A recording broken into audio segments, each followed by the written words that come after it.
Hi friends, आज हम लोग chapter 2 that is probability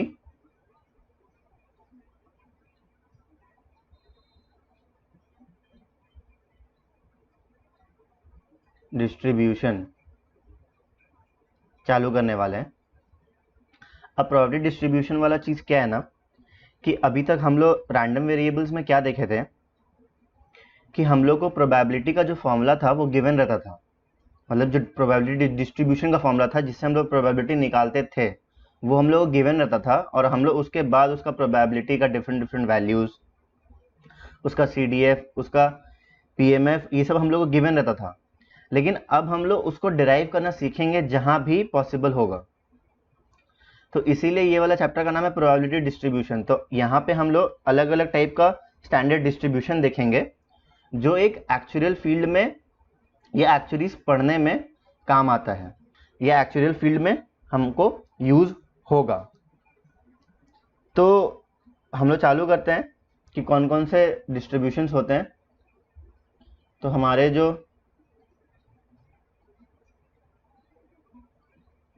standard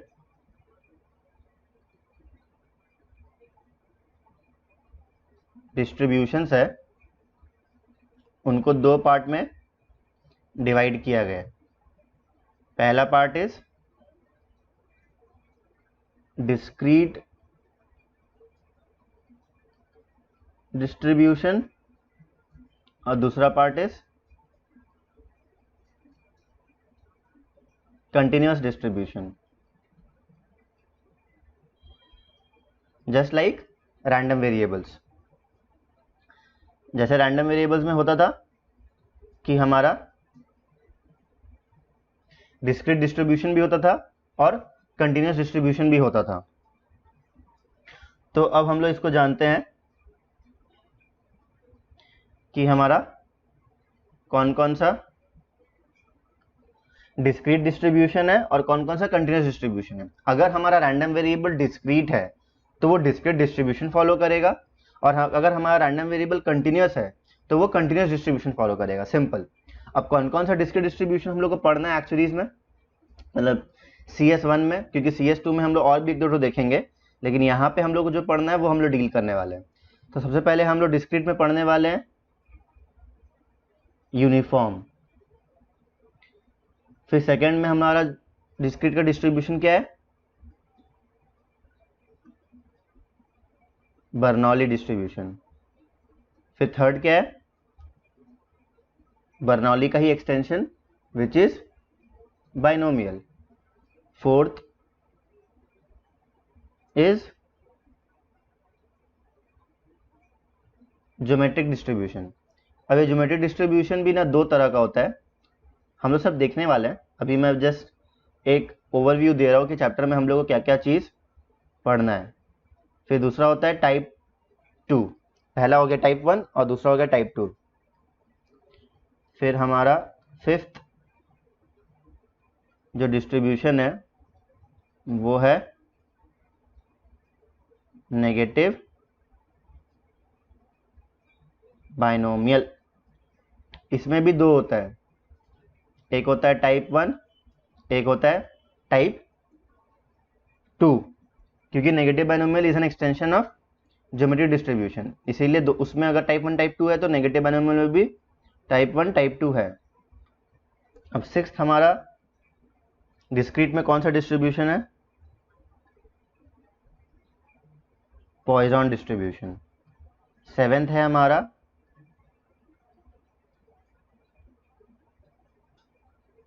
hyper geometric. तो डिस्क्रीट में हमको ये 7 डिस्ट्रीब्यूशंस को पढ़ना है और अच्छा से इसका PDF डिराइव करना है। सब कुछ हम लोग इसमें देखने वाले हैं। अब हम लोग आते हैं कंटिन्यूअस डिस्ट्रीब्यूशन में। अब कंटिन्यूअस डिस्ट्रीब्यूशन में हम लोग को क्या है, सबसे पहला हमारा जो डिस्ट्रीब्यूशन है इसमें भी सेम है विच इज यूनिफॉर्म। तो यूनिफॉर्म हमारा डिस्क्रीट में भी है और कंटिन्यूअस में भी है, दोनों लेकिन डिफरेंट है। डिस्क्रीट वाला यूनिफॉर्म डिफरेंट है, कंटिन्यूअस वाला यूनिफॉर्म डिफरेंट है। अब सेकंड हमारा डिस्ट्रीब्यूशन क्या है, गामा डिस्ट्रीब्यूशन। तो गामा में हम लोग और एक दो स्पेशल डिस्ट्रीब्यूशन पढ़ेंगे जो इसी का स्पेशल केस है। तो सबसे पहला जो गामा के अंदर स्पेशल पढ़ना है वो है एक्सपोनेंशियल डिस्ट्रीब्यूशन, और दूसरा है chi square distribution with degree of freedom, V मान लो, न्यू मान लो, जो भी बोल लो। वो हम देखेंगे क्या चीज़ क्या होता है। ये सब जो है ना, ये न्यू क्या है, ये इसका पैरामीटर है, ये डिस्ट्रीब्यूशन का पैरामीटर है, ये जो वी लिखा है मैंने। फिर हमारा यूनिफॉर्म हो गया, गामा हो गया, गामा के अंदर एक्सपोनेंशियल और काई स्क्वायर हो गया। फिर हमारा थर्ड जो डिस्ट्रीब्यूशन आता है वो है हमारा बीटा डिस्ट्रीब्यूशन। फिर फोर्थ है हमारा नॉर्मल डिस्ट्रीब्यूशन। अब नॉर्मल के अंदर ही हम लोग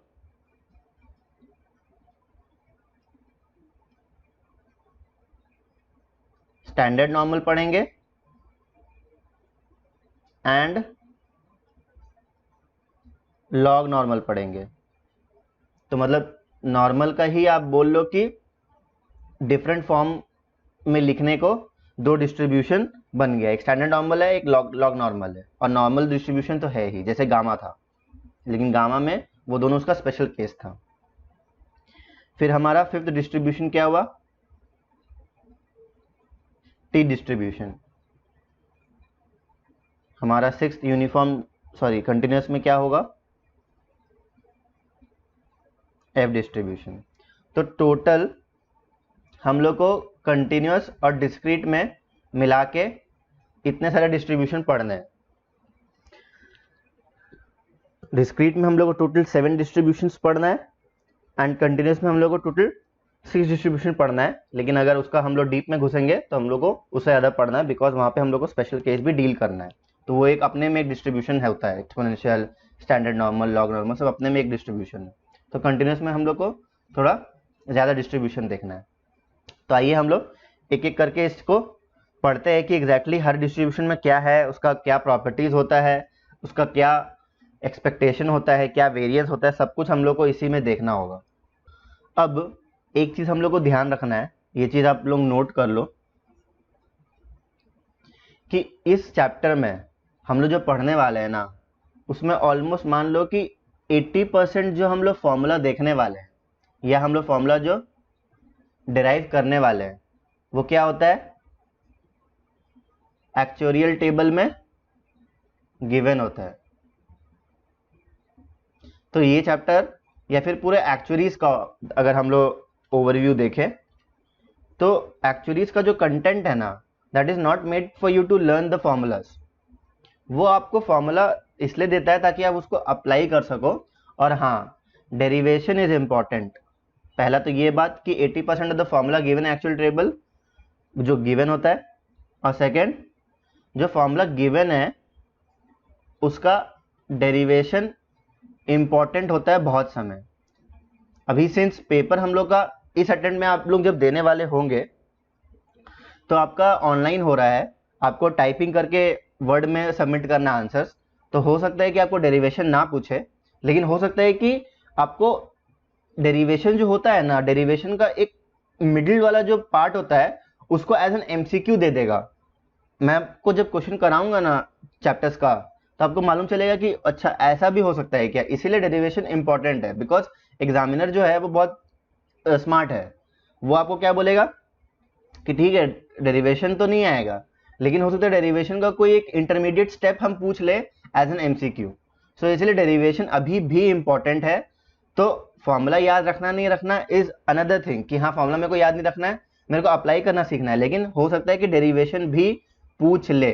तो इसीलिए डेरिवेशन भी इंपॉर्टेंट होता है। और कौन कौन, और सब डेरिवेशन इंपॉर्टेंट नहीं होता, जो जो इंपॉर्टेंट होता है उसका मैं अपने कोर्स में पूरा कंप्लीट करूंगा, उसको ही आपको प्रैक्टिस करना है, उसी में से आएगा, अगर आएगा तो इंटरमीडिएट स्टेप। तो हम लोग का बेसिक आउटलाइन क्या होना चाहिए, हम लोग को अभी फॉर्मूला देख के घबराना नहीं है। को फॉर्मूला कैसे आया, उसका ज्योमेट्रिकल इंट्यूशन क्या है या मैथमेटिकल इंट्यूशन क्या है कि वो कैसे आ रहा है, वो समझना है। हम लोग को रटने में या फिर रोट लर्निंग करने में ध्यान नहीं देना है। सबसे पहला इंपॉर्टेंट चीज़ ये है, हम लोग को वो फॉर्मूला अगर क्वेश्चन आएगा तो उसको अप्लाई कैसे करेंगे उस पर ध्यान देना है। तो चलिए हम लोग चालू करते हैं। सबसे पहले डिस्क्रीट डिस्ट्रीब्यूशन को, पहले हम लोग डिस्क्रीट डिस्ट्रीब्यूशन को डील करेंगे पूरा स्टार्ट से एंड तक, फिर हम लोग कंटिन्यूस चालू करेंगे। तो इसीलिए अभी आप लोग डिस्क्रीट डिस्ट्रीब्यूशन का पूरा नोट्स बनाइए। तो सबसे पहले हमारा डिस्क्रीट में क्या है,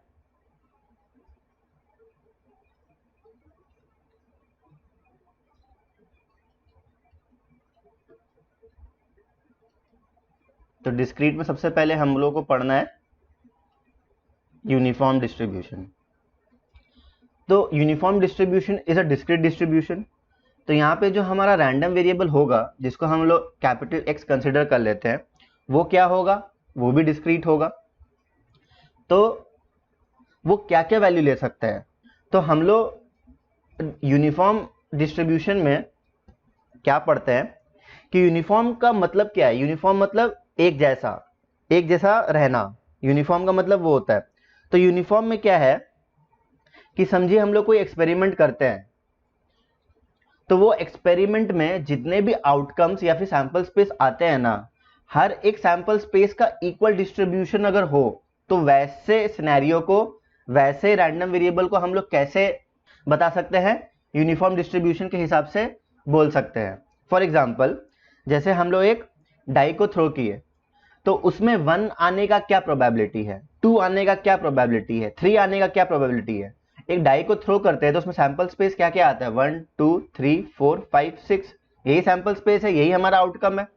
6 सैंपल स्पेस या 6 आउटकम का आने का प्रोबेबिलिटी हमारा इस एक्सपेरिमेंट में क्या होता है, इक्वली लाइकली होता है।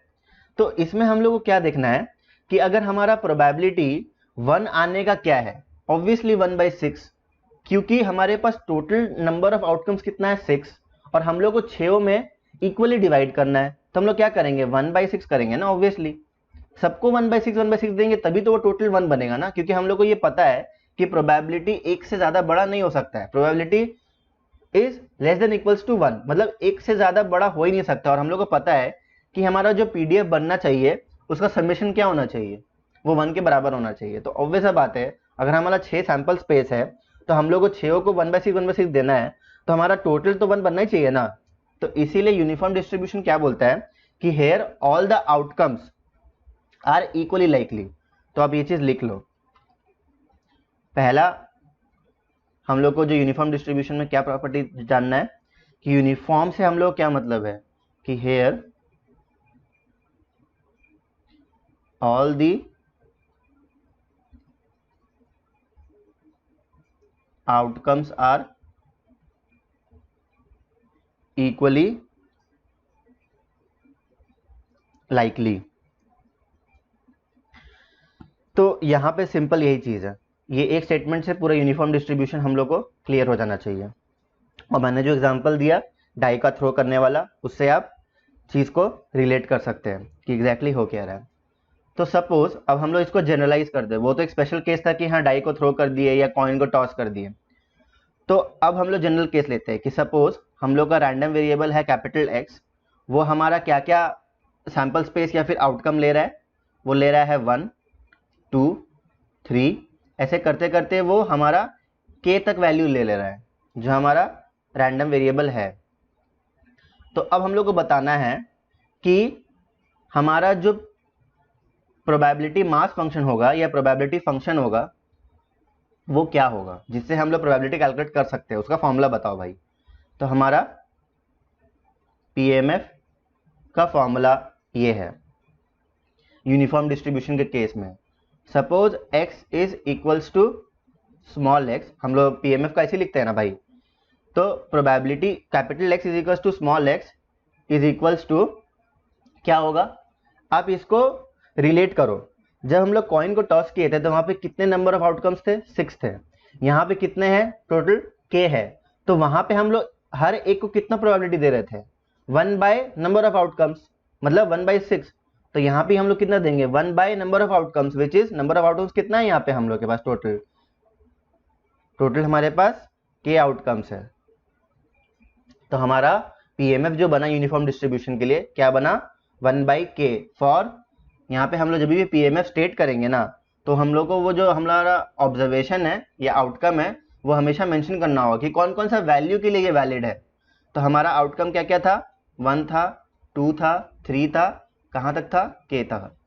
तो हमारा पीएमएफ क्या है कि probability that capital X is equal to small x क्या है हमारा 1 से लेके k तक, वो किसके बराबर है 1/k, where x is from 1 2 3 till k। तो ये रिप्रेजेंटेशन है यूनिफॉर्म डिस्ट्रीब्यूशन का पीएमएफ के लिए, ये एक हमारा रिप्रेजेंटेशन हुआ। तो आई होप आपको ये अच्छे से समझ में आया होगा। हमेशा कोई भी चीज समझो ना तो एग्जाम्पल के थ्रू समझो कि हाँ ये एग्जाम्पल होता है, अब इसको मैं जनरलाइज करके फॉर्मूला डिराइव करता हूँ। तो हम लोग का एक मतलब अगर ये तो ऑब्वियस बात है ना कि हमारा ये जो रैंडम वेरिएबल का वैल्यूज है ये तो चेंज हो सकता है, तो हमारा पीएमएफ भी चेंज जाएगा। तो हमको क्या ध्यान रखना है, हमको ध्यान ये रखना है कि हमारा ये जो वैल्यू है ये किसके बराबर होगा, 1 divided by number of outcomes, कि हमारा रैंडम वेरिएबल कितना वैल्यू ले रहा है वो टोटल जो वैल्यू है उससे हम लोग डिवाइड कर देंगे, तो हम लोग के पास यूनिफॉर्म का क्या आ जाएगा, डिस्ट्रीब्यूशन या पीएमएफ हम लोग को पता चल जाएगा, जिससे हम लोग प्रोबेबिलिटी कैलकुलेट कर सकते हैं। अब इसमें हम लोग को एक चीज और डील करना है कि यूनिफॉर्म का, जैसे हम लोग एक्सपेक्टेशन ऑफ वेरिएंस का हम लोग फॉर्मूला देख के आ चुके हैं अभी तक, तो हम लोग यूनिफॉर्म का एक्सपेक्टेशन ऑफ वेरिएंस का फॉर्मूला क्या होता है तो ये हम लोग डील कर लेते हैं। तो यूनिफॉर्म का एक्सपेक्टेशन जिसको हम लोग इससे डिनोट करते हैं उसका फॉर्मूला क्या होगा, तो आप पहले फॉर्मूला लिख लो, मैं उसका डेरिवेशन दिखाता हूँ फिर। तो उसका फॉर्मूला होता है k+1 डिवाइडेड बाई 2। ये फॉर्मूला मैं किसके रिस्पेक्ट में लिख रहा हूँ, जब हमारा रैंडम वेरिएबल वैल्यू क्या क्या ले रहा है 1 2 3 टिल k, ये उसका फॉर्मूला है। तो यहाँ पे k हमारा कुछ भी हो सकता है, इसीलिए k को एक कोई भी अननोन नंबर माना गया है ताकि वहां पे कोई भी आए तो हम लोग उसको k के साथ रिप्लेस कर सके। तो हमारा ये एक्सपेक्टेशन होता है। और हमारा वेरिएंस क्या होता है, ये मैं प्रॉपर नोट्स बनाने के लिए लिख रहा हूं ताकि आपका नोट्स प्रॉपर बने और डेरिवेशन भी साथ ही साथ होते रहे जिसका भी रिक्वायरमेंट होगा। तो हमारा वेरिएंस क्या होता है k² - 1 डिवाइडेड बाई 12। तो मैं आपको एक्सपेक्टेशन निकाल के दिखा रहा हूँ, वेरिएंस आपको खुद निकालना है क्योंकि आपको एक्सपेक्टेशन से आइडिया पता चल जाएगा कि कैसे उसको डिराइव करना है। सिंस हम लोग को एक्सपेक्टेशन का फॉर्मूला पता है क्या होता है, सिंस ये डिस्क्रीट है तो यहाँ पे क्या लगेगा बोलो, समेशन लगेगा कि इंटीग्रेशन का साइन लगेगा, ऑब्वियसली समेशन लगेगा बिकॉज ये डिस्क्रीट रैंडम वेरिएबल हम लोग डील कर रहे हैं। तो summation of small x into probability of capital X where x is from 1 से लेके k तक। तो x into probability of capital X क्या है 1/k, हम लोग पर डिराइव किए ही हैं। और हमारा x कहाँ से कहाँ तक जा रहा है 1 से लेके k तक जा रहा है। तो हम लोग ये जो 1/k है इसको बाहर तो ला सकते हैं ना, बिकॉज ये क्या है, ये तो कांस्टेंट है, तो कांस्टेंट तो बाहर आ जाएगा बिकॉज हमारा जो वेरिएशन आ रहा है वो x में आ रहा है 1/k में नहीं आ रहा है। तो 1/k को हम लोग बाहर ला लिए और फिर अंदर में हम लोग ऐड कर दिए। तो आपको पता है कि इसका सम क्या होता है, तो आप यहाँ पे एक नोट लिखो,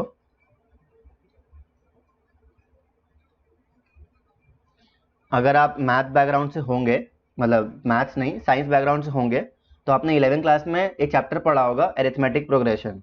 तो उसमें हम लोग ये चीज सीखते हैं कि summation of x where x is from 1 से लेके n, इसका वैल्यू क्या होता है। मतलब अगर हम लोग 1 + 2 + 3 + 4 + टिल n तक ऐड करते जाए तो उस चीज का वैल्यू हम लोग को क्या मिलता है, वो होता है हमारा n into n+1 divided by 2। ये हमारा फॉर्मूला होता है पहला। अब दूसरा एक और फॉर्मूला हम लोग देखे हुए हैं उसी चैप्टर में क्लास 11 में कि x की जगह x² हो एंड x हमारा 1 से लेके n तक जा रहा हो और सबको हम लोग ऐड कर रहे हो, मतलब 1² + 2² + 3² ऐसे करते करते n² तक ऐड कर रहे हो। तो उसका फॉर्मूला क्या होता है, उसका फॉर्मूला होता है हमारा n into n+1 into 2n+1 divided by 6। इसको आप नोट डाउन कर लो नोट्स बना के। जैसे मैं जैसे नोट्स बना रहा हूँ ना, वैसे आपको ही बनाना है। मैं नोट्स प्रोवाइड करूंगा, लेकिन अपना नोट्स ही होता है, उससे जितना समझ में आएगा वो दूसरे के नोट्स से समझ में नहीं आएगा। इसीलिए जैसे जैसे मैं लिखते जा रहा हूँ वैसे वैसे आप पॉज करके बनाओ, चाहे साथ साथ में बनाओ, जैसा भी आप कंफर्टेबल फील कर रहे हो।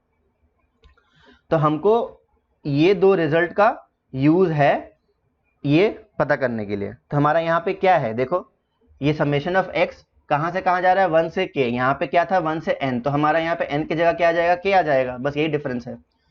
तो हम लोग यहाँ पे क्या लिख सकते हैं कि 1/k तो बाहर था, और summation of x where x is from 1 से n का फॉर्मूला हम लोग को गिवन है। तो हम लोग उसको क्या बोल सकते हैं, n की जगह क्या डाल देंगे, k डाल देंगे, बिकॉज हम लोग का यहाँ पे जो ये अपर वैल्यू है वो n की जगह k है। तो हमारा क्या आ जाएगा, n की जगह k into k+1 divided by 2। अब इसको हम लोग यहाँ पे देखते हैं कि ये सिंप्लीफाई होके क्या दे रहा है। तो यहाँ से ये वाला k और ये वाला k तो कैंसिल हो गया, और हमारा बचा क्या, k+1/2 which is the value of expectation.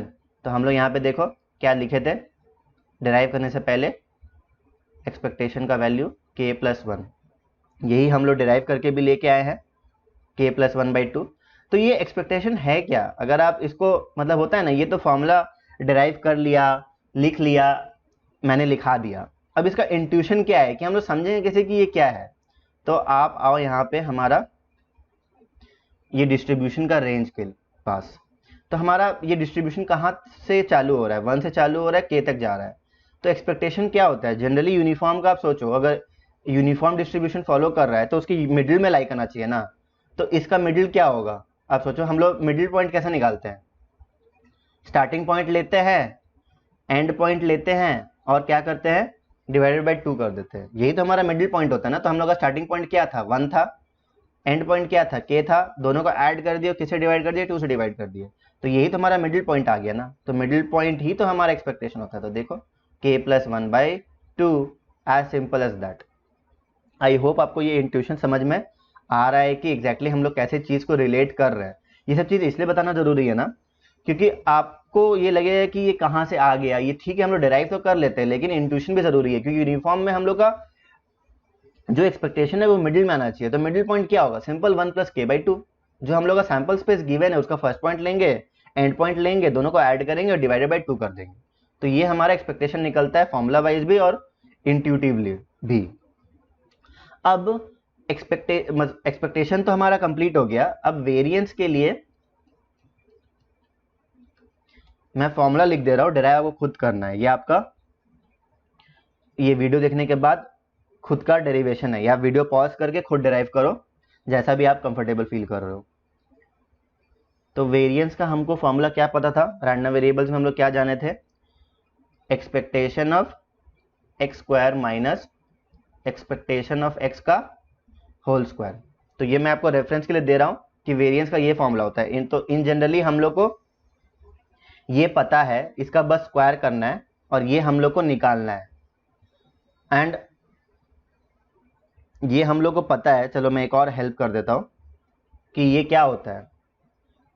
मैंने आपको बताया था कि यहाँ पे अंदर में जो फंक्शन होता है समेशन के अंदर एग्जैक्टली वही आता है, बाकी और कुछ नहीं आता है। बाकी प्रोबेबिलिटी से तो मल्टीप्लाई करना ही करना है, और फिर जो भी x का रेंज है हर एक रेंज के लिए सबको ऐड करके मल्टीप्लाई करके ऐड कर देना है। तो ये आपका एक हेल्प है जो हिंट की तरह ले लो, और फिर आपको वेरिएंस का फॉर्मूला निकालना है पूरा डिराइव करके। थोड़ा सा लेंदी हो सकता है बिकॉज इसमें कैलकुलेशन थोड़ा सा है और इसमें थोड़ा सा क्या बोले सिंप्लीफिकेशन करना होगा। तो फिर जब आप सब कुछ कर लोगे तो आपका वेरिएंस का फॉर्मूला ये आ जाएगा। सिंपली इसको सही से करना, मतलब थोड़ा सा समय लेके करना, क्योंकि डेरिवेशन बहुत इंपॉर्टेंट है। वो अगर आप करोगे ना, एक बार करोगे ना, वो मेहनत तो लगेगा, लेकिन वो आपका इनग्रेव हो जाएगा आपके दिमाग में कि अच्छा चलो ये ऐसे होता है। ओके, तो ये सबसे बेस्ट पार्ट है डेरिवेशन का। तो आई होप कि आपको यूनिफॉर्म डिस्ट्रीब्यूशन बहुत अच्छे से क्लियर होगा। यूनिफॉर्म में अभी तक इतना ही है कि हाँ, आपको पीएमएफ जानना था, उसका एक्सपेक्टेशन क्या होता है, वेरिएंस क्या होता है। उसका प्रॉपर्टी क्या होता है, कैसे हम लोग जानेंगे कि अगर कोई एक्सपेरिमेंट हो रहा है तो यूनिफॉर्म डिस्ट्रीब्यूशन फॉलो कर सकता है। तो ये सिंपल बात था इसमें। अब नेक्स्ट हम लोग जो इसमें देखने वाले हैं वो हम लोग देखने वाले हैं बर्नौली डिस्ट्रीब्यूशन। तो अब हमारा नेक्स्ट क्या है, हमारा सेकेंड डिस्क्रीट डिस्ट्रीब्यूशन जो हम लोग को पढ़ना है वो है हमारा बर्नौली डिस्ट्रीब्यूशन। अब बर्नौली में देखो एक चीज आपको ध्यान रखना है कि बर्नौली डिस्ट्रीब्यूशन हम लोगों को कोई डिस्ट्रीब्यूशन फॉलो, कोई रैंडम वेरिएबल है कि नहीं है वो कैसे मालूम चलेगा। तो एक चीज आप नोट डाउन करके रखो कि इस डिस्ट्रीब्यूशन में, in this distribution there are only 2 outcomes. ऐसा डिस्ट्रीब्यूशन जिसमें सिर्फ 2 आउटकम हो और वो डिस्क्रीट हो, तो ऐसा डिस्ट्रीब्यूशन को क्या बोलते हैं, बर्नौली डिस्ट्रीब्यूशन बोलते हैं। फॉर एग्जाम्पल कि हम लोग एक कॉइन को टॉस किए तो उसमें हेड आना और नहीं आना 2 ही तो आउटकम हो सकता है ना, या उसको ऐसे भी बोल सकते हैं हेड आना या टेल आना, 2 ही आउटकम है। तो एक कॉइन टॉस में हमारा 2 आउटकम पॉसिबल है, तो वो कैसा डिस्ट्रीब्यूशन फॉलो करेगा, वो बर्नौली डिस्ट्रीब्यूशन फॉलो करेगा। सिंपल, ऐसे रिलेट करके पढ़ो। अब बर्नौली डिस्ट्रीब्यूशन को हम लोग रिप्रेजेंट कैसे करते हैं, इसका रिप्रेजेंटेशन क्या है कि सपोज एक हमारा रैंडम वेरिएबल है कैपिटल एक्स जो हमारा क्या फॉलो कर रहा है, Bernoulli, which is denoted by BER with parameter p। तो यहाँ पे बर्नौली डिस्ट्रीब्यूशन का क्या पैरामीटर होता है, p पैरामीटर होता है। अब यहाँ पे x क्या है, p क्या है, उसको समझते हैं। हमारा x क्या है यहाँ पे, रैंडम वेरिएबल, तो यहाँ पे हमारा x क्या है, रैंडम है। तो ये रैंडम चीज क्या बता रहा है यहाँ पे, ये रैंडम चीज है x is the number of success. x हमारा क्या है, नंबर ऑफ सक्सेस है। सिंपल कि हम लोग कोई भी एक्सपेरिमेंट कर रहे हैं, जैसे फॉर एग्जांपल हम लोग कॉइन टॉस किए तो वहां पे x क्या है, नंबर ऑफ हेड्स। तो x को अगर हम लोग नंबर ऑफ हेड्स मान रहे हैं, है नहीं, हम लोग मान रहे हैं, तो वहां पे हेड्स आना क्या है, सक्सेस है। अगर x को हम लोग नंबर ऑफ टेल्स मान रहे हैं तो टेल्स आना क्या है, सक्सेस है।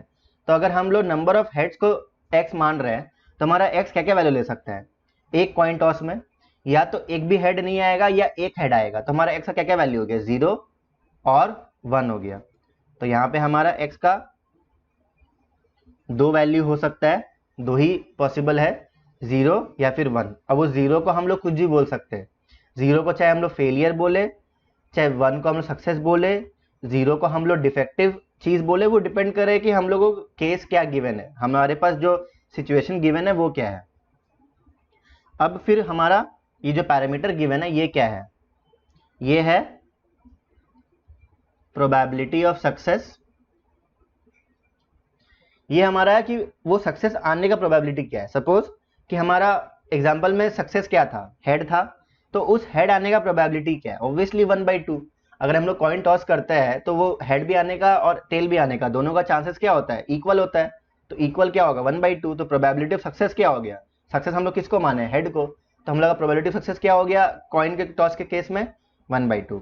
तो ये हमारा सिंपल है कि x हमारा रैंडम वेरिएबल है जो कि क्या डिनोट कर रहा है, number of successes, and p denote क्या कर रहा है, प्रोबेबिलिटी ऑफ सक्सेस।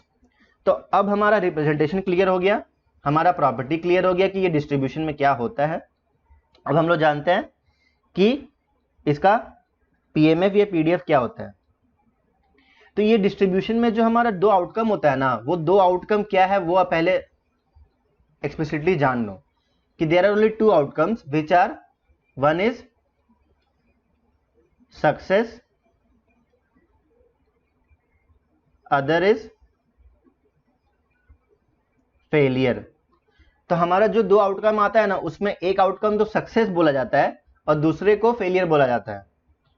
ये कन्वेंशन है कि हाँ भाई, और 1 को जनरली कन्वेंशन होता है कि अगर 1 हम लोग मान रहे हैं ये हम लोग मान रहे हैं तो वो सक्सेस होता है, 0 मान रहे हैं तो वो हमारा फेलियर होता है। तो अब हम लोग इसका पीएमएफ देख लेते हैं। तो इसका पीएमएफ होता है हमारा p to the power x 1 minus p to the power 1 minus x, where मैंने बताया था कि आपको x का वैल्यू हमेशा लिखना है आपके पीएमएफ के बगल में, कि हमारा जो x है वो क्या क्या वैल्यू ले सकता है, वेयर x इज इधर 0 और 1, बाकी और कोई वैल्यू थोड़ी ले सकता है, बस यही दो वैल्यू ले सकता है। तो हम लोग ऊपर जो डिस्कशन किए हैं ना, उससे हम समझते हैं कि ये जो पीएमएफ हम लोग लिखे हैं वो सही है कि नहीं। फॉर एग्जाम्पल आप वैल्यू पुट करके देखो कि अगर हम लोग स्मॉल x में 1 लिखते हैं, जो कि हमारा क्या है, प्रोबेबिलिटी ऑफ सक्सेस है ना भाई, कि हमारा कैपिटल X 1 ले रहा है, मतलब वो क्या चीज़ का प्रोबेबिलिटी निकाल रहे हैं, सक्सेस का प्रोबेबिलिटी निकाल रहे हैं, इसलिए हम लोग इस चीज़ को, ये चीज़ लिख सकते हैं। तो वो क्या आएगा, वैल्यू पुट करके देखते हैं अब वाला पीएमएफ में, कि x को 1 डाल दो, तो p to the power 1 1 minus p to the power 1 minus 1 which is equals to p to the power 1, और ये वाला टर्म तो क्या हो गया हमारा 1 minus p to the power 0 हो गया विच इज 1। तो हमारा क्या आंसर आया, इक्वल्स टू p। तो देखो हमारा प्रोबेबिलिटी ऑफ सक्सेस क्या निकला, p निकला, जो हम लोग ऊपर में पहले ही बोल चुके हैं कि प्रोबेबिलिटी ऑफ सक्सेस हमारा p होता है। अब सिमिलरली हम लोग x में 0 वैल्यू पुट करके देखते हैं। तो ये हमारा क्या है, ये हमारा प्रोबेबिलिटी ऑफ फेलियर है, बिकॉज हमारा 0 यहाँ क्या डिनोट कर रहा है, फेलियर डिनोट कर रहा है। तो ये हमारा क्या आएगा, सेम फॉर्मूला में पुट करो, p to the power 0 1 minus p to the power 1 minus 0 which is equals to p to the power 0 तो 1 हो गया एंड 1 माइनस p बच गया। तो ये हमारा क्या आ गया, ये हमारा प्रोबेबिलिटी ऑफ फेलियर है। एंड इस प्रोबेबिलिटी ऑफ फेलियर को हम लोग एक और पैरामीटर से डिनोट करते हैं जिसको हम लोग Q बोलते हैं। तो हमारा प्रोबेबिलिटी ऑफ सक्सेस क्या है, small p, probability of failure क्या है, स्मॉल q। तो आपको पता है कि प्रोबेबिलिटी कभी भी 1 से ज़्यादा नहीं हो सकता, and summation of all the outcomes of PMF should be 1। हम लोग ये पहले रैंडम वेरिएबल में देख के आए हैं। तो हमारा यहाँ पे क्या है, दो ही तो प्रोबेबिलिटी है ना, या दो ही तो केसेस है, एक तो क्या है प्रोबेबिलिटी ऑफ सक्सेस, एक है प्रोबेबिलिटी ऑफ फेलियर। तो ये दोनों किसके बराबर होना चाहिए, सोचो, ऑब्वियसली 1 के बराबर, और तो कोई प्रोबेबिलिटी इन्वॉल्व ही नहीं है ना, दो ही तो प्रोबेबिलिटी है। या तो भाई मेरा x 0 ले सकता है, या तो मेरा x 1 ले सकता है, या तो फेलियर हो सकता है या तो सक्सेस हो सकता है, और कुछ हो ही नहीं सकता है। तो वो दोनों प्रोबेबिलिटी जो आएगा वो दोनों मिला के हम लोग क्या देगा, ऑब्वियसली टोटल प्रोबेबिलिटी यहाँ पे क्या होगा, 1 ही होगा, बिकॉज ये क्या बना रहा है हम लोग का, ये हम लोग का पीएमए बना रहा है। तो पीएमए का समेशन क्या होता है, हर एक वैल्यू ऑफ x के लिए 1 होता है। तो इसलिए हम लोग को ये रिजल्ट ध्यान में रखना है कि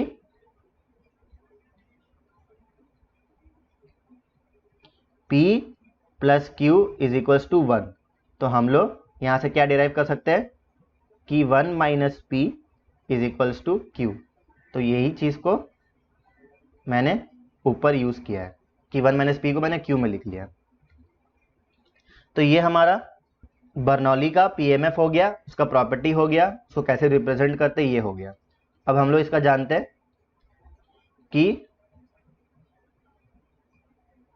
एक्सपेक्टेशन क्या होता है।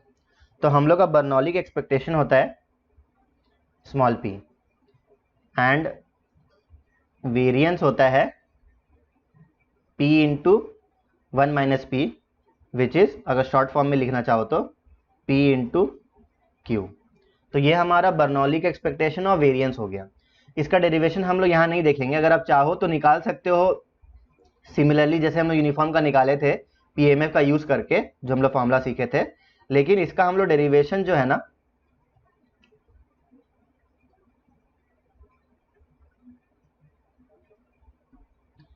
हम लोग नेक्स्ट चैप्टर में देखने वाले हैं। जनरेटिंग फंक्शन जो चैप्टर है उसमें हम लोग देखने वाले हैं।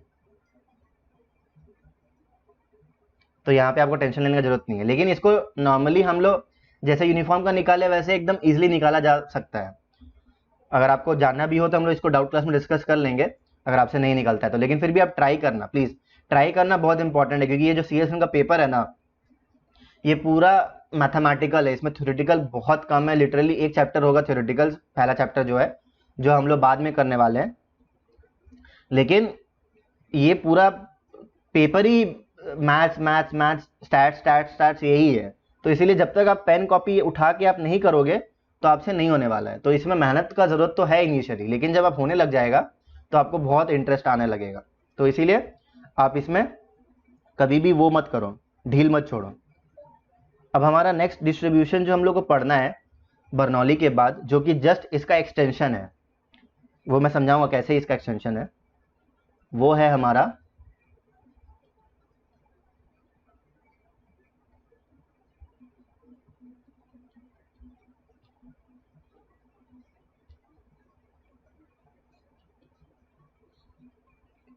Binomial distribution.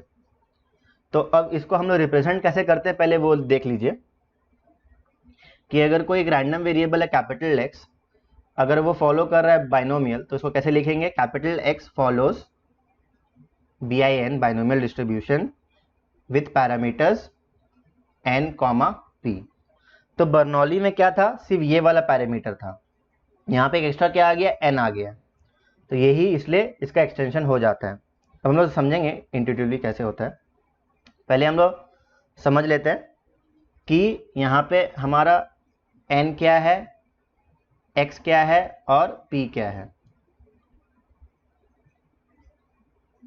हमारा n है, इसको आप लिख लो, समझने के लिए बहुत इंपॉर्टेंट है, number of independent and identical trials. यहाँ पे इंडिपेंडेंट इंपॉर्टेंट चीज़ है एंड आइडेंटिकल इंपॉर्टेंट है, अंडरलाइन कर लो। फिर x क्या है, सेम जैसे हम लोग बर्नौली में देखे थे, is the number of successes in n trials, कि हम लोग जो n ट्रायल्स करने वाले हैं उसमें कितना सक्सेस आ रहा है, वो हमारा यहाँ पे रैंडम वेरिएबल डिनोट कर रहा है। p क्या है, सेम, लेकिन यहाँ पे एक कैच है, probability of success in each trial. यहाँ पे ये ईच ट्रायल को ना अंडरलाइन कर लो, ये बहुत इंपॉर्टेंट वर्ड है जो कि सबको कंफ्यूजन होगा। तो अब यहाँ पे हमारा कैपिटल एक्स रैंडम वेरिएबल है जो किसको डिनोट कर रहा है, नंबर ऑफ सक्सेसेस को, जस्ट एज बर्नौली। लेकिन वहां पे बर्नौली और बाइनोमियल में क्या डिफरेंस है, बर्नौली में हम लोग एक ट्रायल कर रहे थे, यहाँ पे हम लोग एक से ज्यादा कर रहे हैं, ये डिफरेंस है। इसीलिए बर्नौली और बाइनोमियल एक दूसरे का एक्सटेंशन है।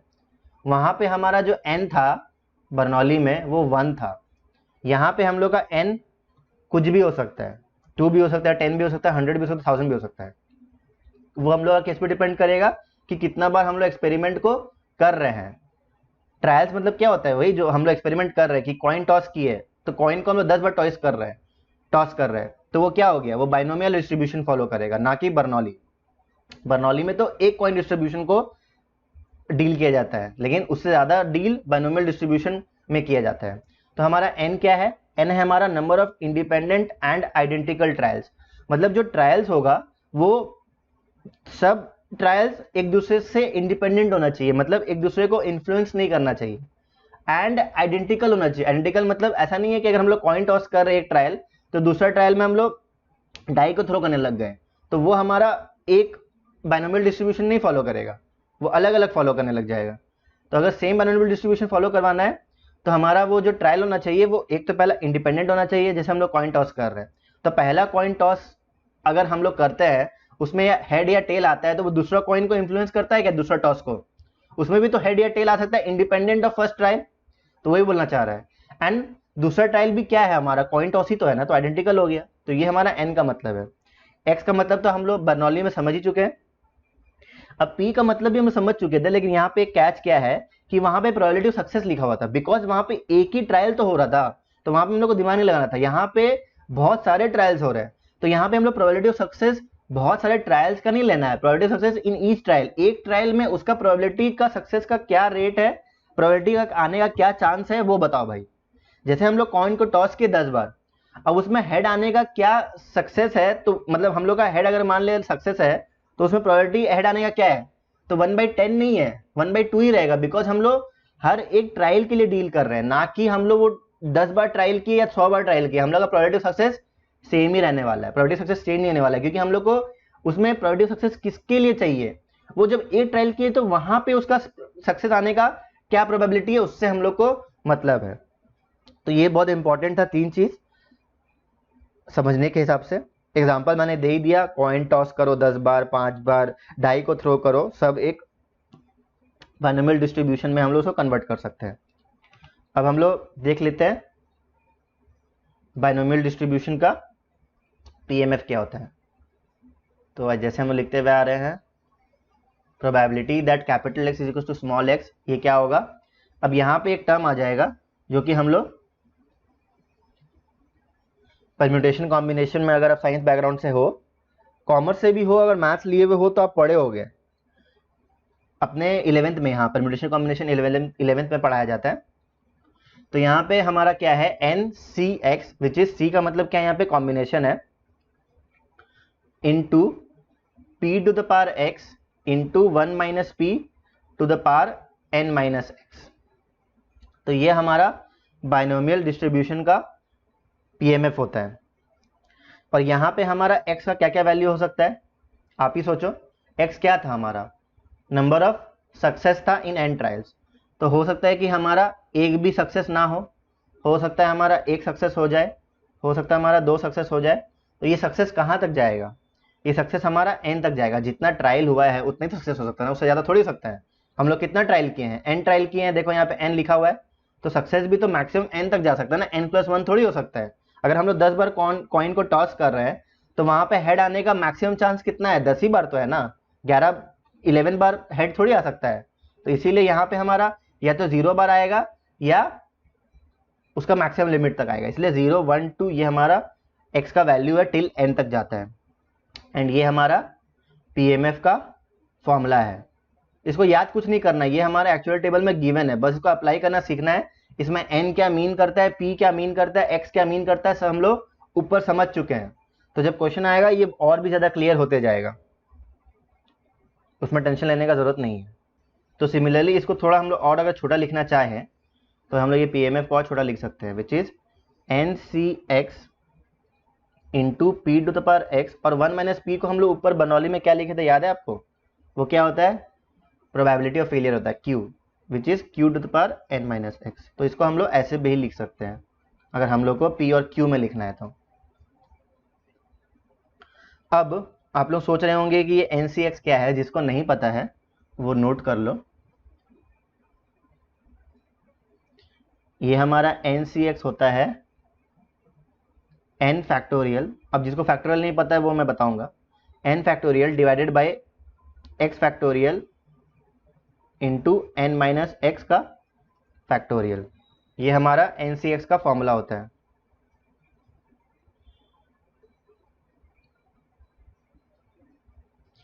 अब फैक्टोरियल क्या होता है, n फैक्टोरियल का मतलब क्या है, n फैक्टोरियल का मतलब है कि हम लोग n into n minus 1 into n minus 2 into करते करते कहाँ तक जा रहे हैं, 3 इंटू 2 इंटू 1, मतलब वो जो n है उसका पूरा प्रोडक्ट ले रहे हैं starting from n till 1। For example जैसे हम लोग कैलकुलेट करना है 4 फैक्टोरियल, n की जगह क्या रख दिया मैंने, 4 रख दिया, तो ये क्या हो जाएगा हमारा 4 into 3 into 2 into 1 which is 24। Calculate कर लेना, वैसे ही आप इसको समझने के लिए ट्राई करते रहो। 5 फैक्टोरियल क्या होगा, n into n minus 1 into n minus 2 into n minus 3, ऐसे करते करते 1 तक चल गए, ये क्या होगा 120, ये हमारा 120 के बराबर हो जाएगा। तो आई होप कि आपको n फैक्टोरियल का मतलब समझ में आएगा। तो यही पे यहाँ पे जो n और x होगा, यहाँ पे जो वैल्यू आएगा इस टाइप से कैलकुलेशन करना है हम लोग को। फैक्टोरियल का मतलब ये होता है, और जो वैल्यू आएगा उसको हम लोग को इसमें पुट कर देना है, तो हम लोग को NCX का वैल्यू मिल जाएगा। तो आई होप आपको ये फॉर्मूला समझ में आ रहा होगा। अब इसका हम लोग क्या देखते हैं, एक्सपेक्टेशन भी देख लेते हैं। तो वहां पे बर्नौली में हमारा एक्सपेक्टेशन क्या था, स्मॉल p था। एंड बर्नौली बाइनोमियल का क्या एक्सटेंशन है, मतलब वहां पे अगर एक ट्रायल कर रहे हैं तो यहाँ पे हम लोग n ट्रायल्स कर रहे हैं, वो n कुछ भी हो सकता है। तो ऑब्वियसली एक्सपेक्टेशन भी क्या होना चाहिए, n इंटू पी होना चाहिए। ये एक इंट्यूशन है, ये कैसे डिराइव हो रहा है वो हम लोग नेक्स्ट चैप्टर में देखने वाले हैं, जस्ट लाइक बर्नौली। फिर वेरिएंस क्या होना चाहिए, वेरिएंस क्या था, p इंटू क्यू था। तो हमारा यहाँ पे कितना ट्रायल्स हो रहा है, n ट्रायल्स हो रहा है, तो वहां पे हम लोग 1 इंटू पी क्यू कर रहे थे, तो यहाँ पे क्या करना पड़ेगा, n इंटू पी क्यू। तो हमारा एक्सपेक्टेशन और वहां पे से क्या रिलेशन है कि वहां पे 1 इंटू पी था एक्सपेक्टेशन में, यहाँ n इंटू पी है, बिकॉज यहाँ पे ट्रायल्स n हो रहा है। वहां पे वेरियंस क्या था, p इंटू क्यू था, यहाँ पे n इंटू पी क्यू है, तो यहाँ एन पी क्यू वेरियंस है। इसका डेरिवेशन हम लोग नेक्स्ट चैप्टर में देखने वाले हैं।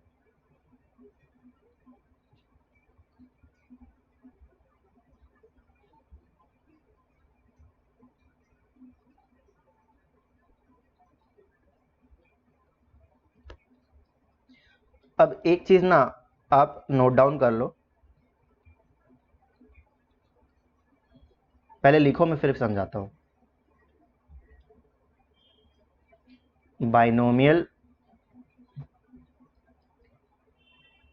distribution which follows n comma p with parameters arises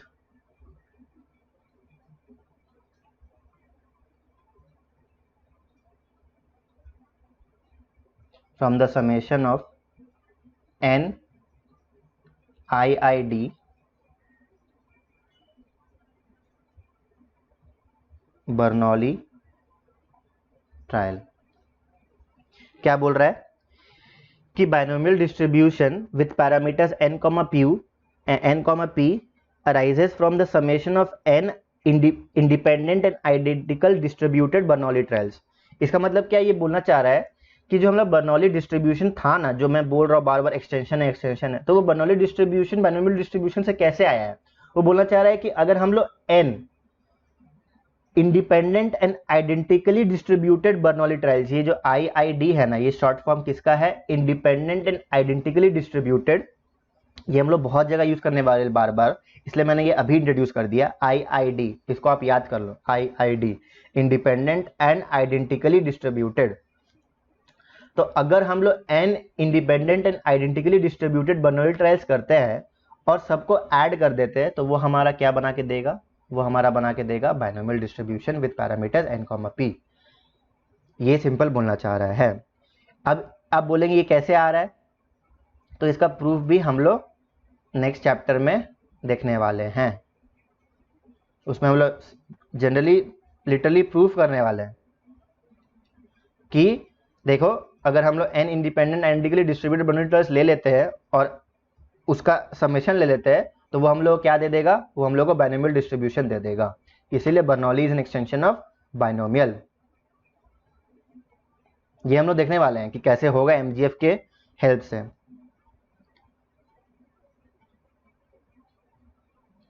अब हम लोग ना एक क्वेश्चन कर लेते हैं बाइनोमियल डिस्ट्रीब्यूशन को लेके, सो दैट आप जितना भी कॉन्सेप्ट ऑफ द सीखे हैं वो आपका दिमाग में बैठ जाए, या फिर जो क्लियरिटी नहीं आया है थ्योरी पढ़ के, वो क्वेश्चन के साथ आएगा धीरे धीरे। तो एक क्वेश्चन हम लोग एज अ प्रैक्टिस क्वेश्चन कर लेते हैं। तो आप क्वेश्चन लिखिए,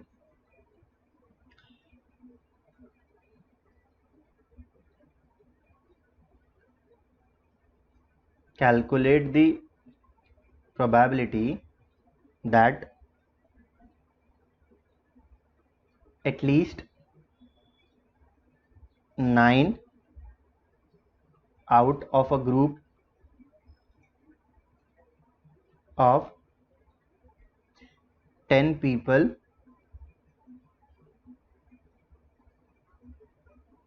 who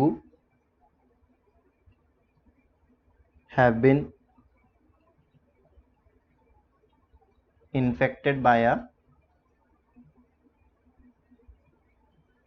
serious disease will survive if the probability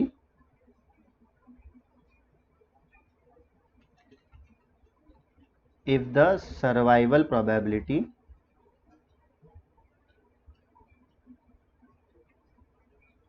for the disease is 70%। ये आपका क्वेश्चन है। ट्राई करो, वीडियो पॉज करके ट्राई करो, नहीं बनता है तो प्ले करके सोल्यूशन चेक कर लेना।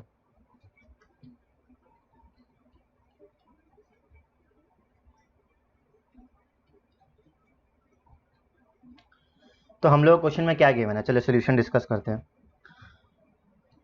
कि calculate the probability that at least 9 out of a group of 10 people who have been infected by a serious disease will survive. कि बताओ कि एटलीस्ट 9 मतलब ये जो लिखा हुआ है यहाँ पे एटलीस्ट 9, इसका मतलब क्या है कि 9 या 9 से ज़्यादा जन सर्वाइव कर जाए 10 लोगों के बीच में, उसका प्रोबेबिलिटी बताओ। अगर प्रोबेबिलिटी क्या गिवन हो सर्वाइवल का 70%। तो आप सोचो, अब इसको ब्रेक डाउन करो कि हम लोग को क्या गिवन है, कि हम लोग को बोल रहा है कि भाई मेरे को प्रोबेबिलिटी बताओ कि 9 या 9 से ज़्यादा, इसलिए x greater than equals to 9 लोग का प्रोबेबिलिटी बताओ कि वो लोग एक सीरियस डिजीज के इन्फेक्शन से बच जाएंगे। अगर उस डिजीज के बचने का प्रोबेबिलिटी क्या है 70% है। तो ऐसा कौन सा केस होता है, ये बाइनोमियल ही तो हुआ ना। इसमें क्या बोलना चाह रहा है वो, दो केस बोलना चाह रहा है। x is equals to 9, x greater than equals to 9 को क्या बोल सकते हैं, या तो वो 9 होगा या 10th होगा, क्योंकि यहाँ पे हमारा n क्या है, हमारा n क्या है, यहाँ पे हमारा n है 10, बिकॉज आउट ऑफ 10 पीपल बोल रहा है ना, तो 10 जन ही तो टोटल है। तो हमारा n क्या हो गया, 10 हो गया, तो 10 से ज़्यादा तो हो नहीं सकता। तो उसे बोल रहा है कि बताओ कि 9 जन सर्वाइव कर जाए या 9 से ज़्यादा, तो मतलब या तो 9 जन हो जाएगा या 10 हो जाएगा। तो एटलीस्ट वाला केस में क्या करते हैं हम लोग, ऐड कर देते हैं उसको इंक्लूड करके। तो probability that x equals to 9 plus probability that x equals to 10। अब हमारा यहाँ पे क्या था, n 10 था। अब यहाँ पे चीज़ है कि हमारा स्मॉल p क्या है, तो स्मॉल p क्या है हमारा, यही है ना प्रोबेबिलिटी ऑफ सक्सेस। क्या है सक्सेस, क्या है यहाँ पे हमारा सर्वाइवल है success, and probability of success क्या है, प्रोबेबिलिटी ऑफ सर्वाइवल क्या है 70%। तो 70% को हम लोग कैसे लिख सकते हैं 0.7। 70% को हम लोग ऐसे लिख सकते हैं ना 70/100 विच इज 0.7। तो हमको बाइनोमियल का क्वेश्चन सॉल्व करने के लिए क्या चीज़ चाहिए, अगर x हमारा बाइनोमियल फॉलो कर रहा है तो हमको क्या क्या चाहिए, n और p चाहिए ना बस। तो n हमारा क्या था 10 था, p हमारा क्या निकाले हम लोग 0.7 निकाले जो कि गिवन था। अब बस हम लोग निकाल सकते हैं, हमसे पूछा क्या गया है, ये प्रोबेबिलिटी पूछा गया है, तो ये प्रोबेबिलिटी को हम लोग इसमें लिख सकते हैं। तो हम लोग को दो प्रोबेबिलिटी कैलकुलेट करना है, which is probability that x is to 9 addition of probability x is to 10। तो अब फॉर्मूला क्या होता है हमारा, n c x, यहाँ पे x का वैल्यू क्या है, n तो 10 था, तो n c 9 p to the power 9, जो यहाँ पे रहता है ना उसको पहले लिखो, फिर q to the power n minus x which is 10 minus 9 which is 1। तो ये हमारा पहला का हो गया। फिर दूसरा का क्या है n c x which is 10, p to the power ये वाला वैल्यू को लिखो 10, फिर q to the power n minus x which is 10 minus 10 which is 0। यहाँ पे हमको बस वैल्यू पुट करना है। तो 10c9 क्या हो जाएगा हमारा, 10c9 हमारा 10 factorial divided by 9 factorial into 1 factorial. Formula से चेक करो आप, अगर आपको प्रॉब्लम हो रहा है ये कैलकुलेट करने में तो मैं फॉर्मूला जो लिखवाऊँ उसको प्रैक्टिस करो, आपको अपने आप हैबिट बन जाएगा। फिर p क्या है हमारा 0.7 टू द पावर 9, q हमारा क्या हो जाएगा, आप ही सोचो q क्या था 1 माइनस पी था ना, तो 1 माइनस 0.7 विच इज 0.3, तो हम लोग q की जगह क्या लिखेंगे 0.3 to the power 1। Similarly 10 to the power 10 से 10 क्या हो जाएगा 10 factorial divided by 10 factorial divided by 0 factorial. And ये चीज़ आप नोट डाउन करके रखो कि 0 factorial is always equals to 1, इसका यहाँ पे जरूरत पड़ रहा है इसीलिए। फिर p to the power 10 and q to the power 0 तो 1 हो जाएगा। तो सिंपली हमारा ये कैलकुलेशन है। तो मैं फैक्टोरियल ब्रेकडाउन करके दिखा दे रहा हूँ, बाकी पॉइंट्स का कैलकुलेशन तो आप अपने कैलकुलेटर से कर सकते हो, जो कि हमको अलाउड रहता है एग्जाम में यूज़ करने के लिए। तो 10 फैक्टोरियल को हम लोग 10 फैक्टोरियल इंटू 9 फैक्टोरियल लिख सकते हैं, फिर 9 फैक्टोरियल को नीचे से इसको डिवाइड कर सकते हैं, फिर 1 फैक्टोरियल क्या होता है 1 होता है, तो हमारा बचा क्या 10। तो ये जो पूरा क्वांटिटी है फैक्टोरियल वाला वो क्या आ गया 10 आ गया। तो 10 into 0.7 to the power 9 into 0.3। फिर ये हमारा क्या है, ये वाला जो है उसको सिंप्लीफाई करते हैं, 10 factorial divided by 10 factorial into 0 factorial. 0 factorial मैंने क्या बताया था 1 होता है, एंड 10 फैक्टोरियल क्या हो जाएगा डिवाइड हो जाएगा, तो ये क्या वैल्यू आ जाएगा हमारा 1। तो ये हमारा जो इतना बड़ा सा वैल्यू था फैक्टोरियल वाला जो पार्ट है वो क्या दे रहा है 1 दे रहा है, तो 1 इंटू 0.7 टू द पावर 10। तो जब इसको हम लोग ऐड कर लेंगे तो हमारा जो प्रोबेबिलिटी जो हमसे पूछा गया है वो आंसर जो आना चाहिए वो आपको कैलकुलेट करना है, वो आना चाहिए 0.1493। तो ये हमको कैलकुलेटर में कैलकुलेट करना है, कोई हम लोग को बैठ के रफ वर्क नहीं करना है।